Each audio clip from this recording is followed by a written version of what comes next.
Hello, glorious and this week very artistically inclined capsuleers of New Eden. Welcome to another edition of EVE Pulse. This time around we're going to give more details on what's coming up for EVE Online, the latest news and information from the dev team, and a little bit more detail about what's going on in and outside of New Eden. The first thing I'd like to talk about today is the recent Balance Devblog, which was just released this Wednesday. Our main balance focus for the spring will be capital balance. And this blog focuses on a wide range of community concerns, including capital and supercapital balance, as well as some much needed tweaks to a few subcapital weapons and hulls too. Highlights of these changes, which are coming over the course of the next few releases, include addressing concerns around the incredible power of Forks auxiliary hulls. They'll also include capital damage application and projection, which is having a detrimental effect on subcap viability across New Eden. As part of changes to Force auxiliaries, we'll be looking to introduce diminishing returns on all remote repair and capacitor transfer modules. This is to help curb the infinite scalability of applying remote repair modules. We feel that applying remote repair to a fleet mate should be a more tactical decision rather than a simple target splash by every logistics vessel in your fleet, so the diminishing returns are going to assist in making that a reality. In addition to these changes, we'll also be taking a look at high-angle weapons with a view to balancing their damage against smaller hulls, especially when they're fitted to Titans. This change will involve reducing the damage multiplier for all high-angle weapons by half, while giving a corresponding 100% increase to these weapons from siege mode. This will allow dreadnoughts to continue to take advantage of them while balancing their damage application while they're fitted to Titans. This set of changes will also have an impact on carrier and supercarrier combat. We're going to see some tweaks to explosion radius and explosion velocity for all fighter attacks, so this is going to reduce damage application to smaller hulls. Changes are also inbound to some subcapital hulls and weapons as well, including the Harbinger, Abaddon, Cyclone, Caracal Navy Issue, Vexor Navy Issue, Corax, Healer, Ferox, as well as tweaks to medium beam laser optimal range. After this, we'll then take a look at the Rorqual, with some tweaks to the effectiveness of both the Industrial Core and Excavator mining drones. Towards the summer, our focus will then shift to introducing some long-anticipated implant sets, as well as getting back on track with Module T-Reside, which has been on the back burner for some time now. The feedback on this blog so far has been both varied and great, so keep it coming. We love to hear your thoughts and we want to make sure that the community has a voice when it comes to changes like these. Speaking of the community's voice, the CSM minutes for the last summit between CSM 13 and the dev team are going to be available in the next few days. Keep an eye out for a Devblog or news item regarding this, and you'll be able to have a look at the in-depth discussion between the CSM and the dev team while they were here in Iceland.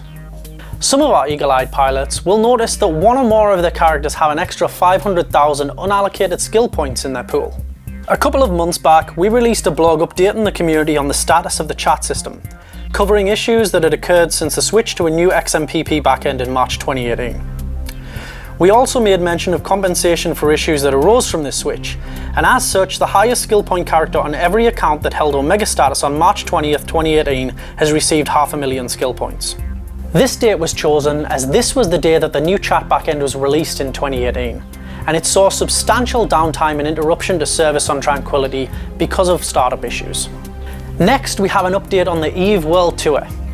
If you haven't seen it already, go and check out the EVEsterdam Megablog, as this has details of the schedule, activities, and more information about what's coming at EVEsterdam, which is the first venue on the World Tour where we'll kick off celebrations.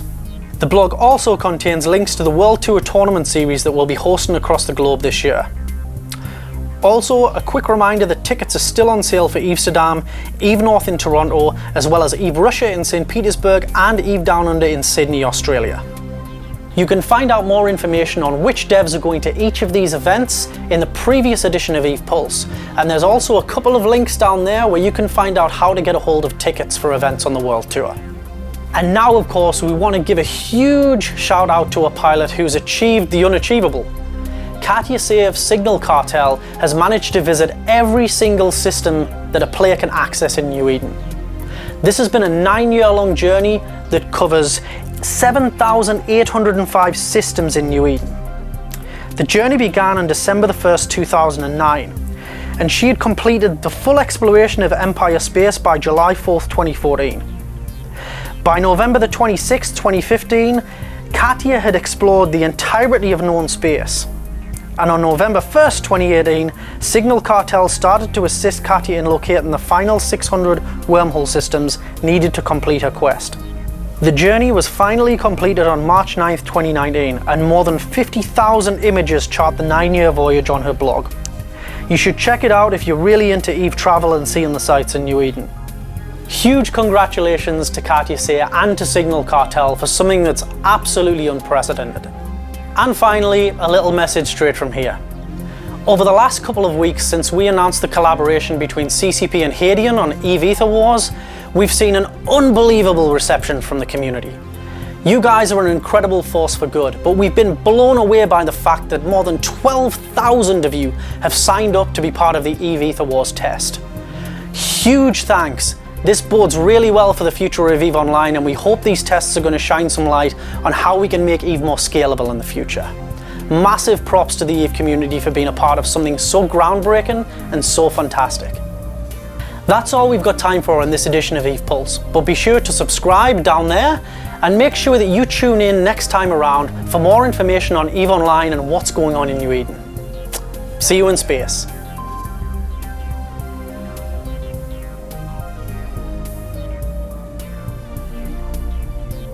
I know how I can do this. Right.